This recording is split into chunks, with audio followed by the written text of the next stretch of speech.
وزیر اعلیٰ پنجاب کے سابق مشیر برائے اوورسیز پاکستانی اظہر وڑائچ کی جانب سے کمیونٹی کے سرکردہ شخصیات اور پاکستان قونصلیٹ جدہ کے افسران کے اعزاز میں عشائیہ تقریب کا اہتمام کیا گیا۔ عشائیہ تقریب کے مہمان خصوصی قونصلر جنرل جدہ خالد مجید تھے۔ تقریب میں شریک شرکا کو چوہدری اکرم گجر نے ویلکم کرتے ہوئے کہا کہ آج یہ ہماری کمیونٹی کے ایک منفرد تقریب ہے جو ہم سب کو آپس میں ملانے اور جوڑنے کے لیے منعقد کی گئی ہے۔ تقریب سے قونصل جنرل خالد مجید نے اپنے خطاب میں کہا کہ ہماری کمیونٹی کا آپس میں اتحاد اور اتفاق احسن اقدام ہے۔ میزبان مجلس اکرم گجر صاحب،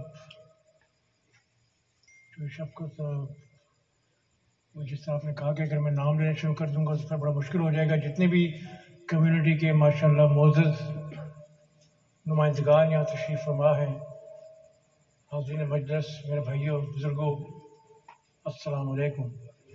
جب میں آیا تو انہوں نے کہا کہ میں ایک ایونٹ کرنا چاہتا ہوں آپ کی وجہ سے، میں ویٹ کر رہا تھا آپ کا کہ آپ آئیں گے تو تب کروں گا۔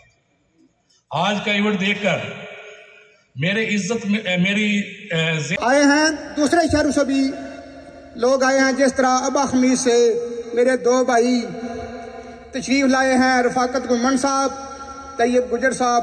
آپ دونوں بھائیوں کو ویلکم کرتا ہوں اور آپ کا شکریہ ادا کرتا ہوں۔ آپ دونوں کا نام میں نے اس لیے لیا ہے، آپ اتنی دور سے تشریف لائے ہیں، آپ نے عزت بخشی، آپ کا شکریہ ادا کرتا ہوں۔